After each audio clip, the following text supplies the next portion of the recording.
ডাকসুর এই পদযাত্রায় আমরা বেশ অগ্রগতি করেছি এবং আপনাদেরকে আগেও আমরা সময়ে সময়ে কিছু হালনাগাদ তথ্য দিয়েছি। আজকে আরেকটি আপডেট আমরা দেব। আমরা ডাকসু প্রসঙ্গে দুটো উকিলি নোটিশ, আইনি নোটিশ এবং দুটি রিট আমরা এ পর্যন্ত ফেস করেছি। মাননীয় আদালত আমাদের ডাকসুর নির্বাচন 30শে অক্টোবর পর্যন্ত স্থগিত করেছিলেন এবং এই নির্বাচনের প্রক্রিয়া এবং ওই নির্দিষ্ট প্রার্থীদের বিষয়ে কিছু পর্যবেক্ষণ রেখেছিলেন।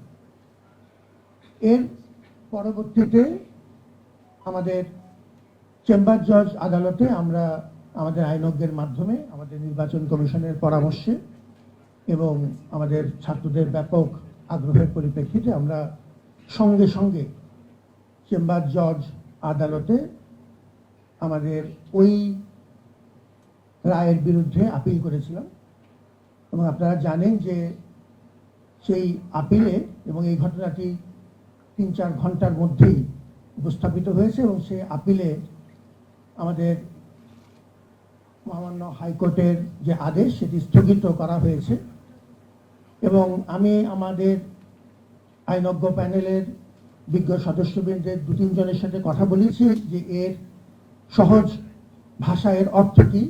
এর অর্থ হচ্ছে যে আমাদের পূর্ব ঘোষিত শিডিউল অনুযায়ী এখন ডাকসু নির্বাচন হতে, অর্থাৎ 9 তারিখে নির্বাচন হতে কোনো বাধা নেই।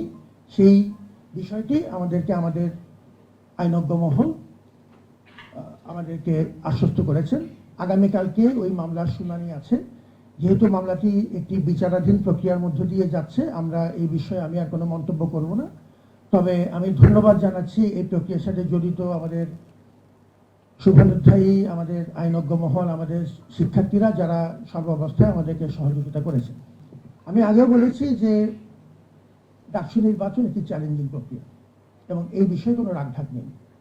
একটি চ্যালেঞ্জিং প্রক্রিয়া, অভ্যন্তরীণ বহিস্থ বহুমুখী বাধা বিপত্তি আসবে এবং আসছে। কোনো কোনো ক্ষেত্রে আমরা যতটুকু আশঙ্কা করেছিলাম তার চেয়ে পরিস্থিতি ভালো আছে, কারণ ব্যাপকভাবে আমাদের শিক্ষার্থীদের সাড়া আছে এবং আমরা আমাদের অংশীজনদের সাথে বিস্তারিত আলোচনা করেই মাঠে নেমেছি। সবাইকে সাথে নিয়ে যতদূর সম্ভব একতাবদ্ধ হয়ে আল্লাহর উপর ভরসা করে আমরা মাঠে নেমেছি।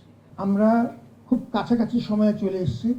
একটি গুরুত্বপূর্ণ মাইল ফলক ঢাকা বিশ্ববিদ্যালয়ে আপনাদের সবাইকে সাথে নিয়ে আমরা অর্জন করার পথে এগিয়ে যাচ্ছি। আমরা মানুষের শুভবুদ্ধিতে ভরসা করছি, আমরা আল্লাহর উপর ভরসা করছি এবং আমরা আমাদের শিক্ষার্থীদের এখন পর্যন্ত যে ব্যাপক সাড়া আছে, ব্যাপক আগ্রহ আছে এবং আমাদের অংশীজনদের যে সহযোগিতা আছে, এই ভরসাতে আমরা এই কাজে এগিয়ে যাচ্ছি। আপনাদের সবার সহযোগিতা প্রয়োজন এবং যে কথাটা আমি বলেছি আপনাদেরকে নিয়মিতভাবে আমরা আপডেট করতে থাকি যাতে তথ্যের কোনো ঘাটতি না থাকে। ভালো থাকুন। আমার জন্য অপেক্ষা করবার জন্য ধন্যবাদ জানাচ্ছি, কৃতজ্ঞতা প্রকাশ করছি। ধন্যবাদ।